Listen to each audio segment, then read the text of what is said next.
மத்திய ஒன்றிய அரசு கொண்டு வந்திருக்கக்கூடிய இந்த வக்ஃபு திருத்த சட்டம் என்பது இது இந்தியாவினுடைய அரசியலமைப்பு சட்டத்துக்கு இது முற்றிலும் எதிரானது.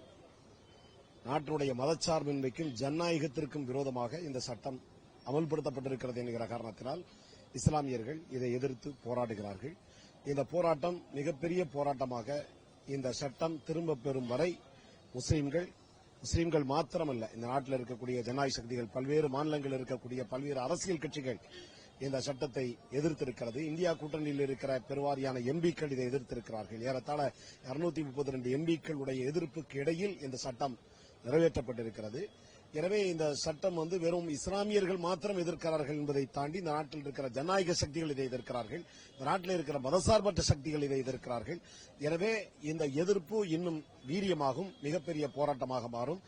ஒன்றிய அரசு நிச்சயமாக இதை திரும்ப பெற்றே ஆக வேண்டும் என்று நாங்கள் வலியுறுத்துகிறோம். இஸ்லாமியர்களுக்கு மட்டும் இப்படி ஒரு ஏன்னா பிஜேபி வந்தாலே இப்படி ஒரு விஷயம் நடக்குது, இப்படி ஒரு இதை கொண்டு வராங்க அப்படிங்கிறது தமிழகத்துல நிறைய அஃபெக்ஷன், நிறைய நம்ம இங்க அப்படிப்பட்ட சூழ்நிலையே இருக்காதுங்கிறப்பையும் இங்கேயும் அப்படி ஒரு கிளர்ச்சி மாதிரி இருக்கு. எப்படி நீங்க பாத்தீங்க? பொதுவாக பாரதிய ஜனதாவுடைய அரசு வந்ததற்கு பிறகு, பாரதிய ஜனதா அரசு என்பது ஒரு RSS பேக்ரவுண்ட்ல பின்னணியில் இயக்குகிற ஒரு அரசு.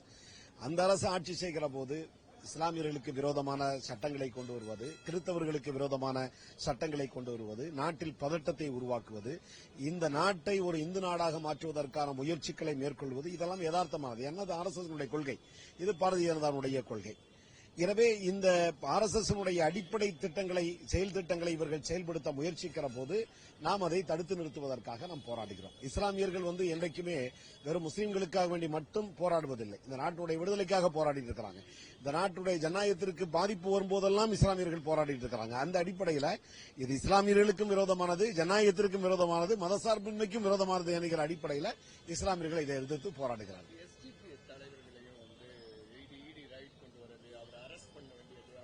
பல விஷயங்கள் நடந்துட்டு இருந்துச்சு. எப்படி சூழ்நிலை இதுக்கான போராட்டங்கள்லாம் எந்த அளவுக்கு? நிச்சயமாக, அதாவது ஒரு முஸ்லீம்களை ஆர்கனைஸ் பண்ணக்கூடிய, ஒருங்கிணைக்கக்கூடிய ஒரு கட்சி ஏதோ ஒரு மாநிலத்தில் மட்டும் இயங்குவது பாஜகவுக்கோ RSSக்கோ பிரச்சனை இல்லை. ஆனா SDPI கட்சி டெல்லி முதல் கன்னியாகுமரி வரைக்கும் அது வளருவது, இஸ்லாமியர்களை ஒருங்கிணைப்பது, பல்வேறு சமூக மக்களை ஒருங்கிணைப்பது, ஒன்றிய பாஜக அரசுக்கு எதிராக போராடுவது என்பதை RSSம் பாஜகவும் ஏற்றுக்கொள்ள தயாராக இல்லை. எனவே CAA போராட்டம் மிகப்பெரிய விஸ்வரூபம் எடுத்ததற்கு SDPI கட்சி காரணம் என்று அவர்கள் நினைக்கிறார்கள். இப்போது இந்த வக்ஃபு திருத்த சட்டத்திற்கு எதிரான போராட்டம் வலிமையாகுவதும் அது SDPI கட்சி காரணம் என்று நினைக்கிறார்கள். எனவே CAA போராட்டத்திற்கு பிறகில் இருந்து SDPIக்கு எதிரான நெருக்கடிகள், சோதனைகள், ரெய்டுகள், தலைவருடைய கைதுகள் தொடர்ச்சியாக அதிகரித்து வருகிறது. இப்போது இந்த வக்ஃபு திருத்த சட்டம் வந்தபோது முதலாவது இந்த போராட்டத்தை துவக்கிய கட்சி SDPI கட்சி, டெல்லியில் துவக்கிறோம். எனவே அன்றிலிருந்து இப்போது SDPI கட்சியினுடைய தேசிய தலைவர் கைது, ED ரெய்டு என்றெல்லாம் அவங்களுடைய நடவடிக்கைகளை தொடர்கிறார்கள். SDPI கட்சி இதற்கு அடிபணியாது. எங்களுடைய போராட்டங்களை, ஒன்றிய அரசுக்கு எதிரான போராட்டங்களை வலிமையாக நாங்கள் முன்னெடுப்போம்.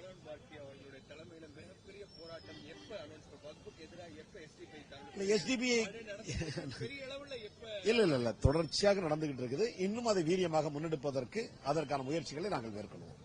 நன்றி.